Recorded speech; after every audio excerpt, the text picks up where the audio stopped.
ಹರಪ್ಪನ್ ನಾಗರಿಕತೆ ಭಾರತದ ಅತ್ಯಂತ ಪ್ರಾಚೀನ ನಾಗರಿಕತೆಗಳಲ್ಲಿ ಒಂದಾಗಿದೆ. ಇದನ್ನು ಸಿಂಧೂ ಘಟ್ಟ ನಾಗರಿಕತೆ ಅಥವಾ ಇಂಡಸ್ ವ್ಯಾಲಿ ನಾಗರಿಕತೆ ಎಂದು ಕರೆಯಲಾಗುತ್ತದೆ. ಪಾಕಿಸ್ತಾನ ಮತ್ತು ಉತ್ತರ ಭಾರತದಲ್ಲಿ ಹರಡಿಕೊಂಡಿದ್ದ ಈ ನಾಗರಿಕತೆ ಹರಪ್ಪ ಮತ್ತು ಮೊಹೆಂಜೊದಾರೋ ಸೇರಿದಂತೆ ಹಲವು ಪ್ರಮುಖ ನಗರಗಳನ್ನು ಹೊಂದಿತ್ತು. ಹರಪ್ಪನ್ ನಾಗರಿಕತೆ ವೈಶಿಷ್ಟ್ಯಗಳು. ನಗರ್ ಯೋಜನೆ. ಹರಪ್ಪನ್ ಜನರು ಉತ್ತಮ ಯೋಜಿತ ನಗರಗಳನ್ನು ನಿರ್ಮಿಸಿದರು. ಬಂಗಾರದ ರಸ್ತೆಗಳು, ಸರಾಗ ನೀರು ಹರಿಯುವ ವ್ಯವಸ್ಥೆ ಮತ್ತು ಭಾರೀ ಕಟ್ಟಡಗಳು ಇದ್ದವು. ವ್ಯಾಪಾರ ಮತ್ತು ಆರ್ಥಿಕತೆ. ಅವರು ಮತ್ಸ್ಯೋತ್ಪಾದನೆ, ಕೃಷಿ, ಹಸ್ತವೃತ್ತಿ ಮತ್ತು ವ್ಯಾಪಾರದೊಂದಿಗೆ ಜೀವನ ಸಾಗಿಸುತ್ತಿದ್ದರು. ಮೇಸುಪಾಲನೆ ಮತ್ತು ಧಾನ್ಯಗಳ ಚಟುವಟಿಕೆಗಳು ಮುಖ್ಯವಾಗಿದ್ದವು. ಲೇಖನ ಪದ್ಧತಿ.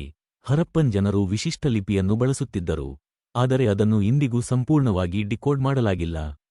ಧಾರ್ಮಿಕ ನಂಬಿಕೆಗಳು.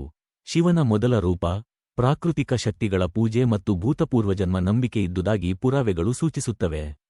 ಪಾತಾಳ ನೀರು ನಿರ್ವಹಣೆ. ವಿಶಾಲವಾದ ಹೊಂಡಗಳು, ಕುಣಿತೋಳಗಳು, ವೆಲ್ ಮತ್ತು ಚರಂಡಿ ವ್ಯವಸ್ಥೆ ಅಭಿವೃದ್ಧಿಯಾಗಿದ್ದವು. ಪ್ರಮುಖ ನಗರಗಳು. ಹರಪ್ಪ, ಮೊಹೆಂಜೊದಾರೋ, ಧೋಳಾವಿರಾ, ಲೋಥಲ್, ಕಾಳಿಬಂಗನ್ ಮುಂತಾದವು. ಪತನದ ಕಾರಣಗಳು. ಹರಪ್ಪನ್ ನಾಗರಿಕತೆಯ ಪತನಕ್ಕೆ ನಿಖರವಾದ ಕಾರಣಗಳು ತಿಳಿದಿಲ್ಲ, ಆದರೆ ನದಿಗಳ ಮಾರ್ಗ ಬದಲಾವಣೆ, ಹವಾಮಾನ ಬದಲಾವಣೆ, ಆಕ್ರಮಣಕಾರರು, ಆರ್ಯರು ಮತ್ತು ಆರ್ಥಿಕ ಕುಸಿತವೇ ಪ್ರಮುಖ ಕಾರಣಗಳಾಗಿ ಚಿಂತಿಸಲಾಗಿದೆ. ಈ ನಾಗರಿಕತೆ ಪ್ರಾಚೀನ ಭಾರತದ ಅತ್ಯಂತ ಪ್ರಭಾವಿ ನಾಗರಿಕತೆಗಳಲ್ಲಿ ಒಂದಾಗಿದ್ದು, ಇಂದಿಗೂ ಅಧ್ಯಯನಕ್ಕೆ ಪ್ರಚೋದನೆಯನ್ನು ನೀಡುತ್ತದೆ.